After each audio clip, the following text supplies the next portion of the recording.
আৰু আমি ছেদজ, অণ্ডজ, উদ্ভিদজ আৰু জৰায়ুজৰূপী চাৰিটা ভাগত বিভক্ত হৈ থকা পৰম আত্মা প্ৰভু ভগৱন্ত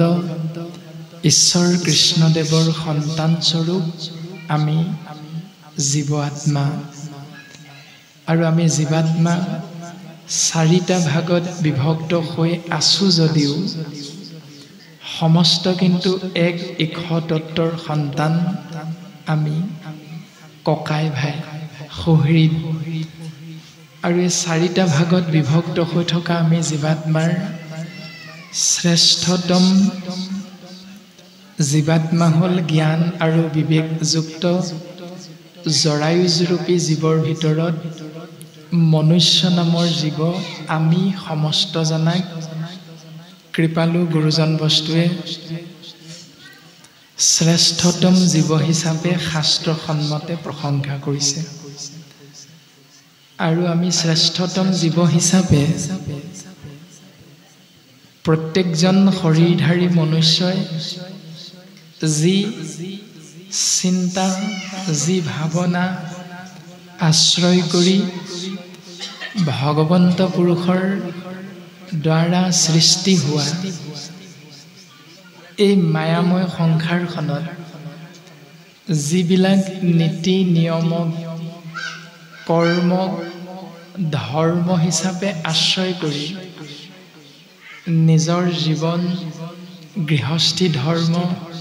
সমাজকেন্দ্ৰিক ব্যৱস্থা মাজত আমি প্ৰত্যেকেই বান্ধ খাই আছোঁ। এই সমস্তখিনি নীতি নিয়ম 4 বেদ 14 শাস্ত্ৰ 18 পুৰাণৰ দ্বাৰা নিবন্ধিত হৈ আছে। কিন্তু ইয়াৰ ভিতৰত উত্তম বা শ্ৰেষ্ঠ নীতি নিয়ম কৰ্ম ধৰ্ম কোনখিনি আৰু কোনে তাক পালন কৰি আছে, তাক চিন্তা কৰিলে আমি উত্তৰ পাওঁ বঢ়াৰূপ মহাপুৰুষ শ্ৰী শ্ৰী মাধৱ গুৰুজনাই অপূৰ্ব সৃষ্টি নামঘোষাৰ মাধ্যমেৰে দিয়া সিদ্ধান্তক আমি আশ্ৰয় কৰিলে। ও ভাৰত পুৰাণ আদি যত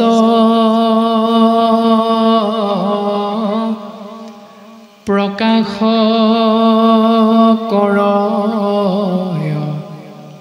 নানামত যত মহাজন খবৰ সভা মধ্যত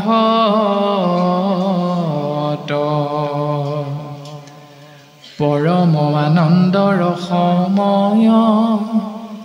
কোটি সূৰ্য সম প্ৰকাশয় মহাভাগৱত নোহন্ত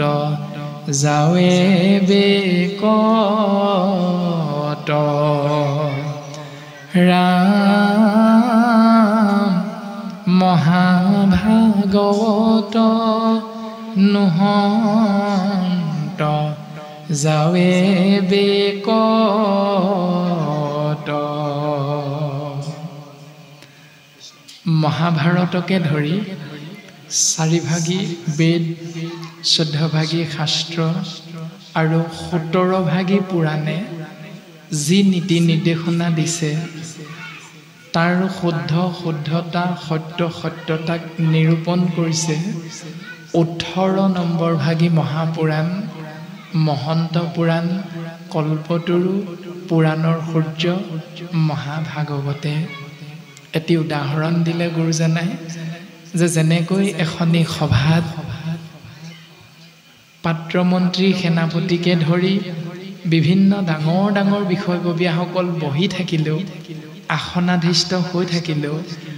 ৰজাৰ আসন ভাগি যদি শূন্য হৈ থাকে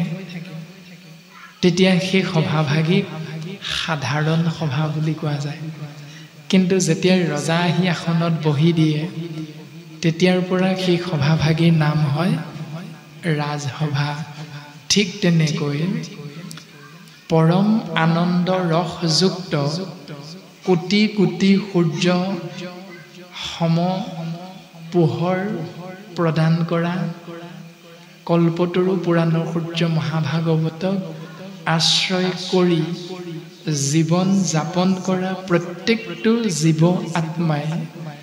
পৰম আত্মা ঈশ তত্ত্বৰ পূৰ্ণ কৃপাৰ পাত্ৰ হয় তেওঁৰ দ্বাৰা সৃষ্টি মায়াক ছেদ কৰি এই সংসাৰৰ পৰা পৰম গতি লাভ কৰিব পাৰে এয়াই কৃপালু গুৰুজনাৰ আদৰ্শ আৰু আমি সমস্ত জীৱৰ প্ৰতি উপদেশ আৰু তাকে শিৰোগত কৰি আপোনাসৱ মহামহন্তই ভাগ্যপুৰ গাঁও ভীমপৰা অঞ্চলবাসী ৰাইজ আপোনাসৱ মহামহন্তই এইবাৰো 4 দিনীয়া কাৰ্যসূচীৰে এই মহান শ্ৰীমদ ভাগৱত শাস্ত্ৰক আশ্ৰয় কৰি জীৱন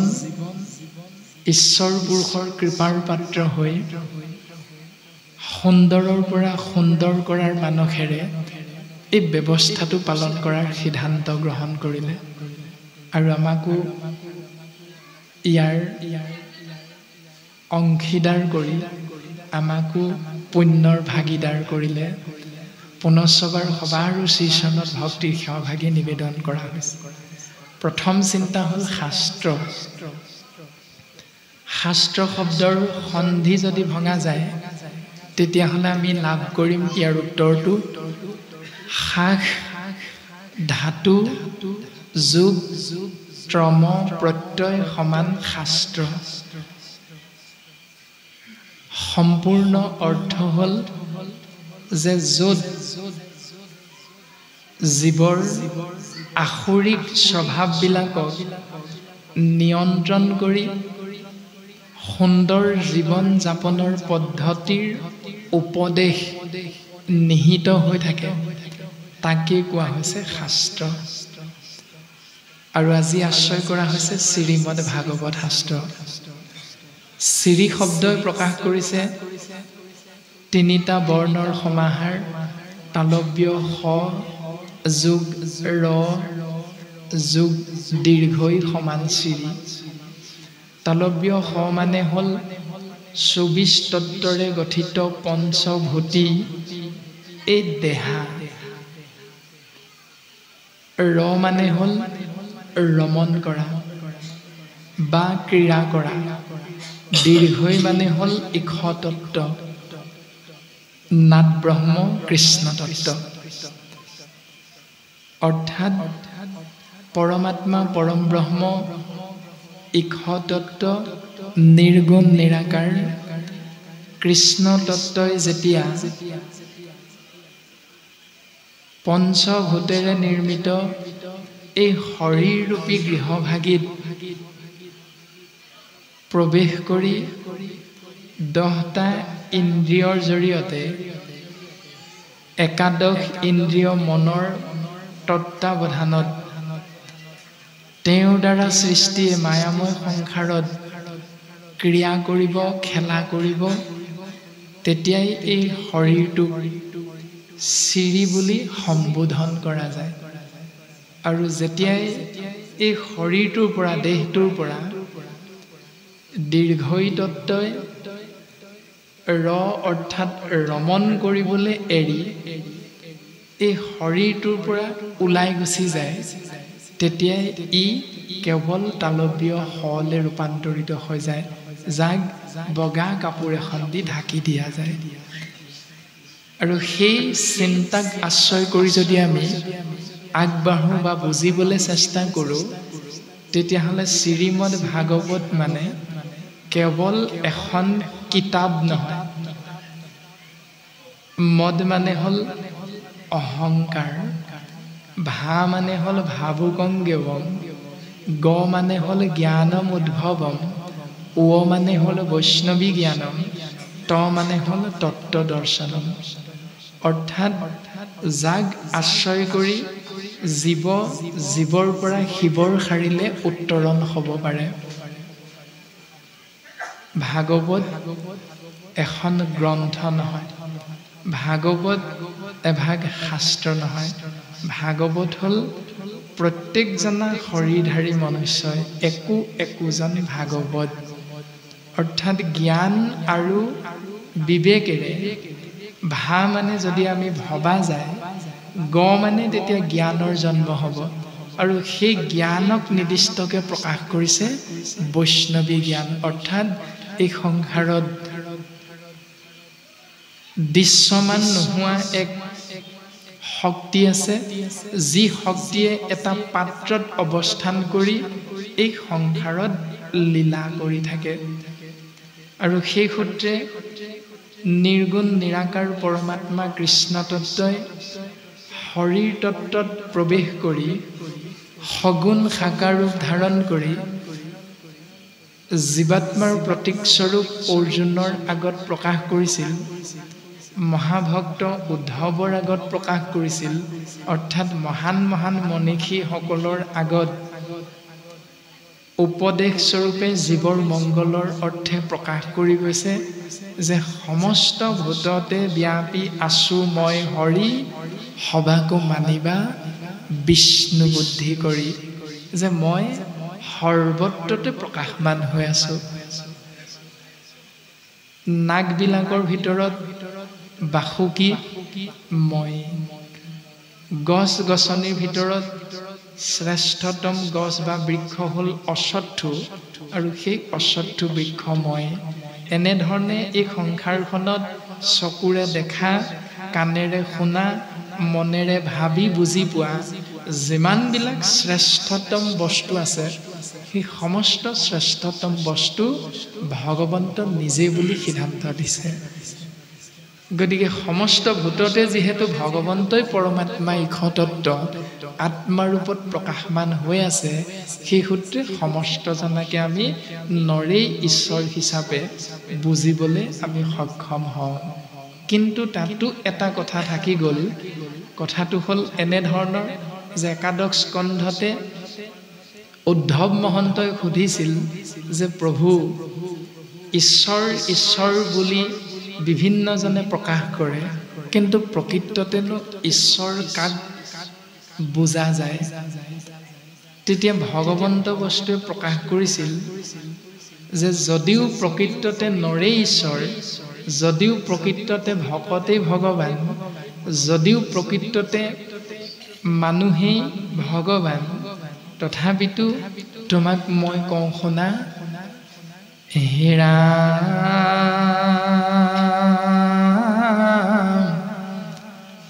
আন ধৰ্ম তেজি ভকতিত তত্পৰ, জানিবা উদ্ধৱ সখী, সেহি সেই ঈশ্বৰ। অৰ্থাৎ এই সংসাৰখনত আমি প্ৰত্যেকেই কিছুমান নীতি নিয়মক কৰ্ম হিচাপে আশ্ৰয় কৰি অৱস্থান কৰি আছোঁ। কিন্তু সেই কৰ্মবিলাকৰ ভিতৰত ঈশ্বৰ চিন্তা কৰা, গুৰু সেৱা কৰা বিষয়টো মুখ্য হিচাপে আশ্ৰয় কৰি, আন চিন্তাবিলাকক গৌণ হিচাপে আশ্ৰয় কৰি যিসকলে নিজক নিজৰ জীৱন যাপন কৰি নিজক সমাজত আগবঢ়াই নি আছে, সেইসকলকে ভগৱন্ত পুৰুষে উদ্ধৱৰ আগত প্ৰকাশ কৰিলে তেওঁলোককে স্বাভাৱিকতে ঈশ্বৰ বুলি কোৱা যায়। এতিয়া সেই দেৱত্বৰ শাৰীলে বা ঈশ্বৰত্বৰ শাৰীলে আমি প্ৰত্যেকজনে নিজকে আগবঢ়াই নিবৰ বাবে গুৰুজন বস্তুৱে দিয়া এই উপদেশক আমি শিৰোগত কৰিবলৈ চেষ্টা কৰিব লাগে। আৰু তাৰে নীতি নিবন্ধিত হৈ আছে উত্তম শাস্ত্ৰ কল্পতৰু মহাভাগৱতৰ মাধ্যমত গুৰুজন বস্তু আমাক প্ৰকাশ কৰিছে। আৰু অভিশপ্ত এক জীৱ আত্মা শৰীৰধাৰী নাম হ'ল পৰীক্ষিত, যাক ভাগৱতে সিদ্ধান্ত দিছে মহাভাগৱত ৰূপত, যাৰ জন্মগত দৰ্শন চিন্তা কৰিলে আমি প্ৰত্যেকেই উত্তৰ পাওঁ যে পঞ্চ পাণ্ডৱৰ তৃতীয় পাণ্ডৱ অৰ্জুনৰ পুত্ৰ অভিমন্যু আৰু অভিমন্যুৰ পুত্ৰ হ'ল পৰীক্ষিত আৰু সেই পৰীক্ষিতে মাতৃ উত্তৰাৰ গৰ্ভত স্থিতিমান হৈ থাকোঁতেই সৌভাগ্যৱন্ত হৈছিল